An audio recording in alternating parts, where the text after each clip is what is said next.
In this example, we're going to be looking at the topic solving radical expressions. So I have the radical expression here. Sorry, not expression, equations. So the equation I have here is the square root of 9h plus 16 minus the square root of 5h is equal to 4. So remember, when solving radical equations, we have to isolate one of the radicals. So what I'm going to do first is I'm going to add the square root of 5h over.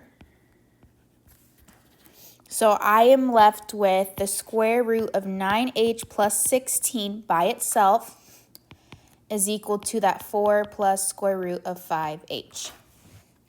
Now that one of the radicals is by itself, I'm going to go ahead and square both sides in order to cancel it out. So I am left with 9h plus 16 is equal to 4 plus the square root of 5h 2 times. That's what that square tells us to do. We write the parenthesis 2 times. Once we write the parenthesis twice, then we're going to do the FOIL method. So I'm going to FOIL in the 4 and then the square root of 5h. So I have 9h plus 16 is equal to 16 plus 4 square roots of 5h plus 4 square roots of 5h plus 5h. Okay, because I multiplied everything inside the 2 parentheses. Now I'm going to combine like terms. So I have 9h plus 16 is equal to 16 plus 8 5h, so square root of 5h, plus 5h. And now I need to isolate that radical.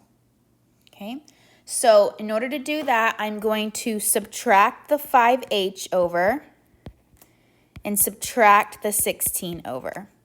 So I'm left with 4h, because the 16's cancel, is equal to 8 square roots of 5h. I need to now divide both sides by 8, and I'm left with h over 2 is equal to the square root of 5h. Now I have my second radical completely isolated. Okay, so I'm going to square both sides.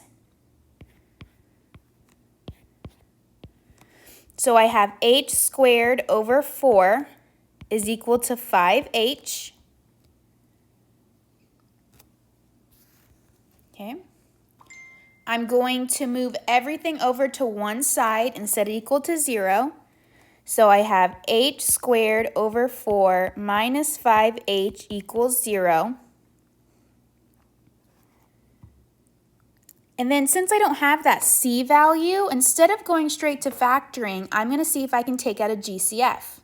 So I have an h squared in the first part and then an h in the second part, which means I can take out an h from each, and I'd be left with h over 4 minus 5 equals 0. And now that I have this factor of taking out the h, I'm going to set each part equal to 0. So I have h equals 0, and then h over 4 minus 5 equals 0. So my first answer is h equals 0, and my second answer, I'm going to have to add 5. So I have h over 4 equals 5, and then multiply both sides by 4, and I get h is equal to 20.